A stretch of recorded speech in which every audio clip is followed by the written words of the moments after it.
जय गुरुदेव।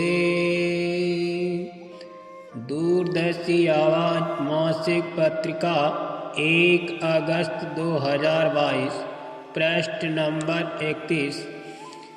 आपके प्रश्नों के उत्तर।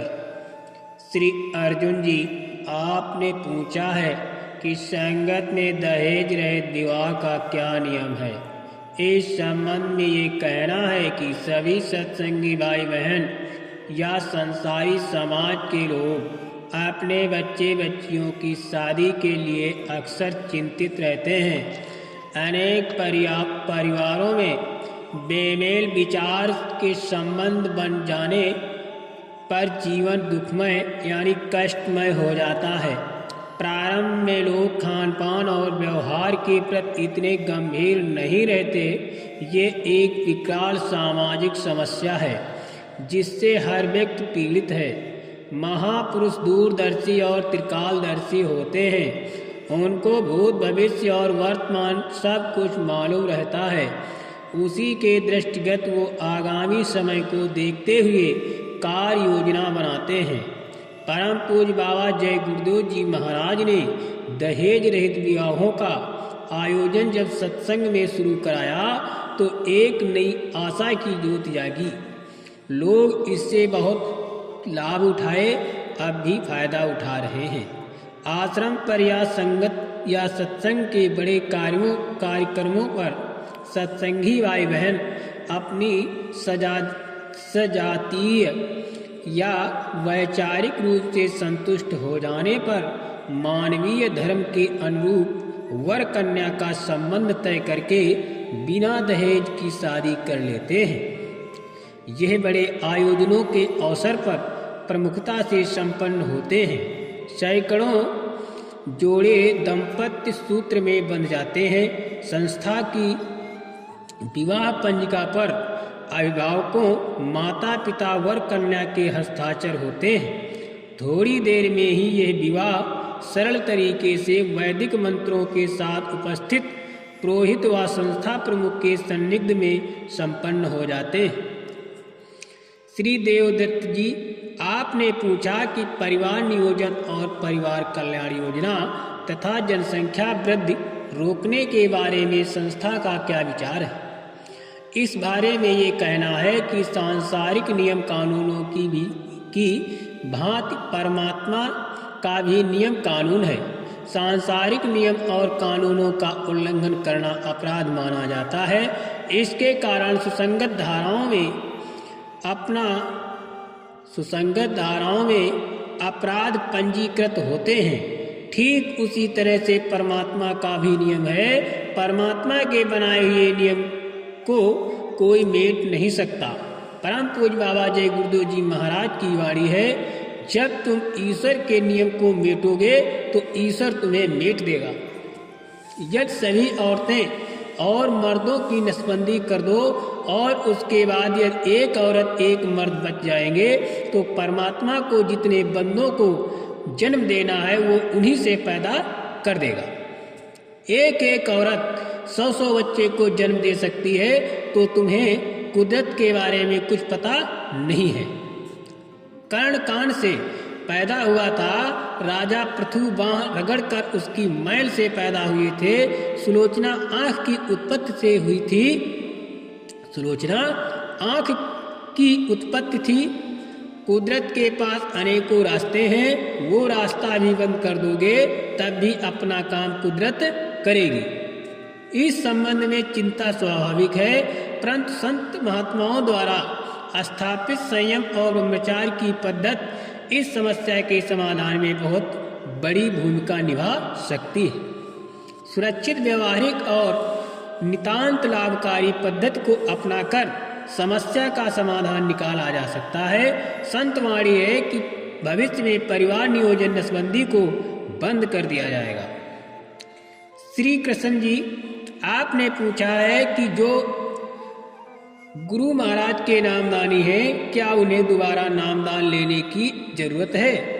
इस संबंध में ये कहना है कि नामदान एक आध्यात्मिक सुरत संस्कार है। सतगुरु सूरत को नामदान के द्वारा दीक्षित करते हैं। नामदान के समय जीव का सतगुरु के सामने होना जरूरी है।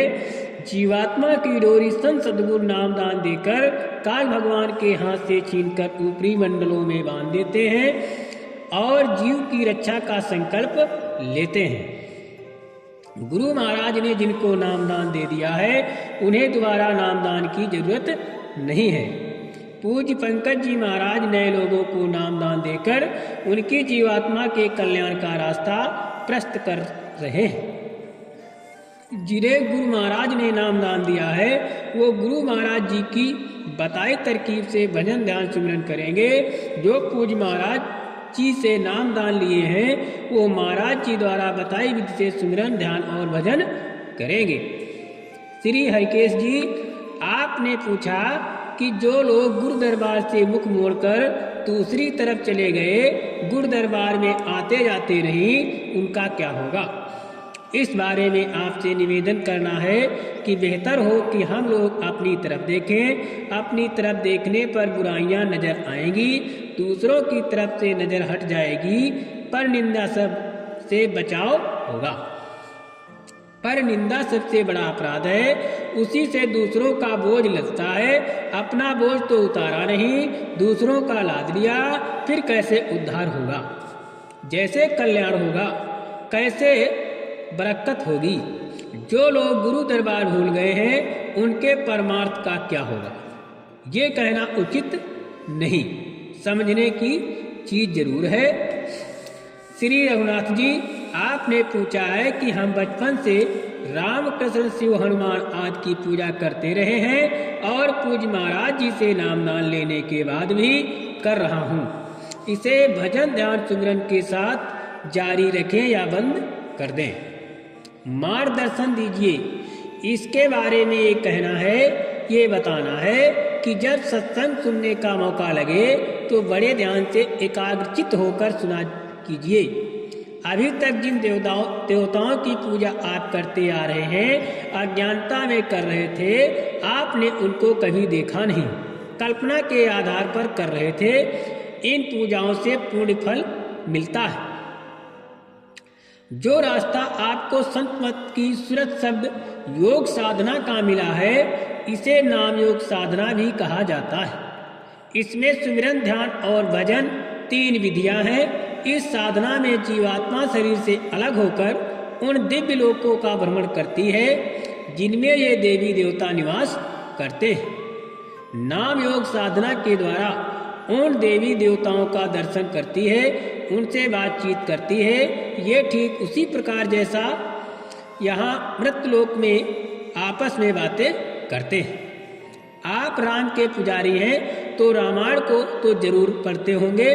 उत्तरकांड में जीवात्मा के जड़ चेतन की ग्रंथ के बारे में लिखा है कि जड़ चेतन ग्रंथि पर गई और यद्यपि मृषा छूटत कठिनई। इस ग्रंथ को छोड़ने के लिए श्रुति पुराण बहु कहो उपाय, छूट न अधिक अधिक अरुझाई। ये भी लिखा है कि छोरन ग्रंथि पाव जो कोई, तब ये जीव कतारत होई।